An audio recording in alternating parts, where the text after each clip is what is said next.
What for you is the one thing that you should be doing? Our former senior pastor, Mark Craig, was brilliant at this. On a micro level, Mark would walk into the office every day with a little note card in his front pocket.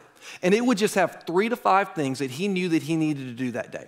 Everything else that would come onto his plate, he didn't really need to worry about. He just needed to do those 3 to 5 things. And if he did those 3 to 5 things by 10 o'clock, he had a great day. He could read a book. He could go home. He could do whatever he wanted to. But if it got to be the end of the day and he still hadn't done those 3 to 5 things, then he's going to stay later.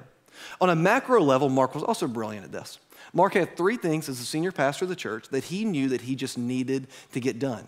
And that's part of the reason that he was able to lead in such an exceptional way. Paul has taken the same thing. So let me ask you, in your personal life, your life in general, what's the one thing that you just know that you need to be doing? What's the one most important thing? For me, I'm going to kind of cheat. I have 2 things, okay? One, the number one thing that I know that I need to be doing is pursuing a deep and personal and intimate relationship with Jesus. Now, that language may be intimidating to some of you, and that's fine, but for me, what that means is that I want to know him and I want him to know me. It means that I spend time reading the scripture. It means that I spend time on my knees in prayer. I want to know him and I want him to know me. That's the number one thing that I want to pursue in my life.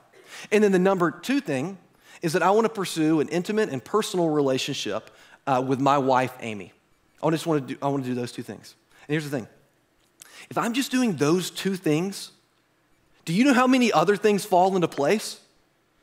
For you, what are the 1, 2, maybe 3 things that you just know you should be doing?